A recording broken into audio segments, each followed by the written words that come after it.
Hello and welcome to Blockchain Gaming World Daily with me, John Jordan. So looking at today is LiteBringer. So LiteBringer is pretty interesting, I think. It is from German developer Sipsoft, which is pretty well known for mobile and PC MMO RPGs. So it's been going for about 10 years.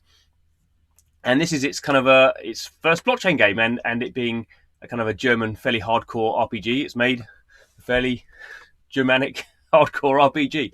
So, quick things about LiteBringer. So, as the name kind of hints, LiteBringer is actually using the Litecoin blockchain. So that's interesting. I've not seen any other games attempting to use Litecoin blockchain. Obviously, Litecoin isn't really designed to make games on. It is kind of from that kind of Bitcoin kind of era of kind of proof of work blockchains, which are basically designed to be money and store of value, that sort of thing. So interesting that they've chosen LiteBringer. They've chosen Litecoin as the blockchain. It is also, I guess as it has to be, it is a PC client game, so it's a Windows game. It runs on PC. You can see here I'm on the website, so you have to download the client, and then you have to sync with the Litecoin blockchain. At the moment, it's on a testnet, so it's not on the full Litecoin blockchain. But at the moment, from what I've seen, it takes about an hour to sync up to the even to the testnet. So you download it and then you have to wait for it to sync, because that's what blockchains do. They all need to be, the stuff running on them needs to be synced to the blockchain. That's kind of the point of the blockchain. That's how they secure themselves. So that's kind of what you do to get going.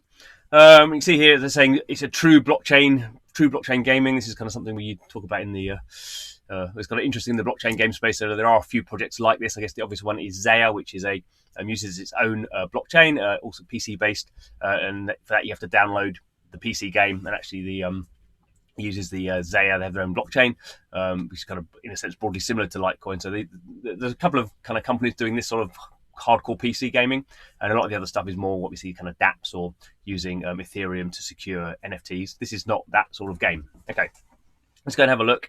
So let's scroll down about the game. Level up RPG characters, trade with other players, earn real money. So at the moment, just point out again, this is an alpha version. It's running on a testnet. You can't earn real money. There's no real money involved. You're using kind of a testnet Litecoin, so it's not real. So it's very RPG. So you start off as you can create different characters. You have a fighter, a rogue, or sorcerer, and then you can, as you level them up, you can each of that class has three kind of subclasses that you can kind of advance them to. Lots of questing, lots of getting gear to kind of gear them up, and then leveling up your gear with buying resources, and there's a whole bunch of kind of I guess elemental based stuff. So you're choosing different gear with different elements, and then getting the kind of gems to level that up, and then using certain types of elemental kind of gear against certain types of monsters. I mean, none of this is different from what we know in kind of RPGs. Kind of nice. You have this. It has an inbuilt marketplace. So the gear you don't want, you can try and sell it, or if there's gear you want, you can go and buy it. Yeah. Okay. So and should point out as well, this is when it goes live. It's on Litecoin. You have to create your own password. You have to save your own private keys. If you lose your private keys, no access to the game. That whole kind of blockchain thing. Don't own your Bitcoin. If you don't own your keys. So this is very hardcore from a blockchain point of view as well. This is if you basically lose your if you lose access to your account, the developer cannot get it back for you. Fully decentralized from that point of view. Okay, so let's go and have a look how to play. Let's go into a bit more detail. So they're going to have all this stuff. So save your key into a file, keep it secure. It's kind of stuff we've discussed. So characters, here are the character classes. So say fighter, rogue, and sorcerer. You can pick male or female kind of versions of those. And we can see here, this is for the fighter. We have the advanced classes of warrior, knight, and paladin.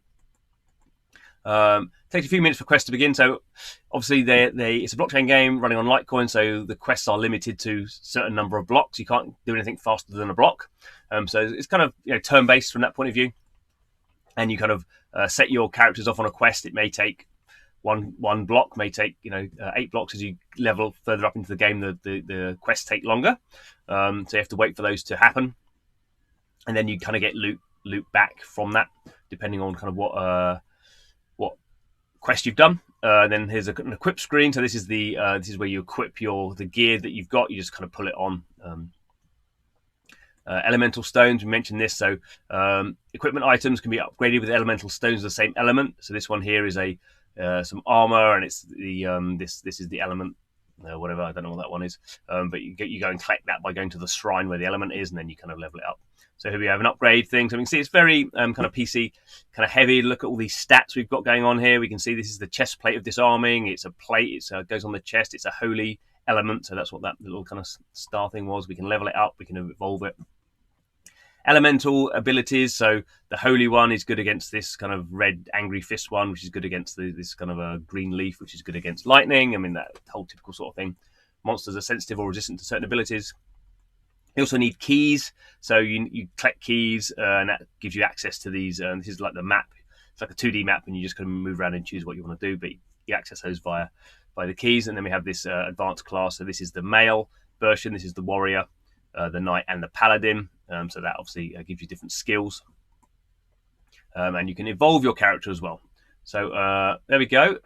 Plenty to be playing around with. It's kind of interesting kind of game in the sense it's turn-based. It's I guess it's not going to be free to play when you start. I don't think they're going to be giving you Litecoin in particular. At the moment, you can play it and you just get free currency. You can use a faucet in the game because it's on a testnet. So it'll be interesting to see how that kind of behavior changes once you are kind of playing. And the other thing is every move in the game requires you to spend some Litecoin. So it's very much like the gas fee in Ethereum at the moment. If you want to do a move, you spend a very small amount of transaction, but it's not. It's the opposite of free to play. It's kind of it's pay to play. Anything you do in the game that requires interaction with the blockchain, which is pretty much everything, requires you to spend money. So it'd be interesting to see how that works. I guess what's interesting as well is this is a very different sort of game from what we see at the moment on Ethereum in particular. So this can attract, I guess, a more hardcore audience, and I guess this is what SIP games are interested in, because they already have millions of people playing their hardcore PC and mobile games. So can they attract a small percentage to play this game on the blockchain? We will see. Anyway, thanks for watching the video. If you're interested, go and download it.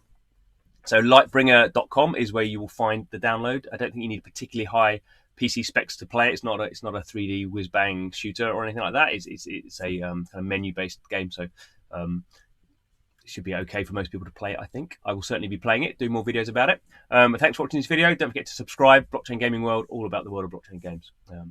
So if you're into that thing, subscribe and you'll be kept up to date. But thanks for watching, and hope to see you again soon.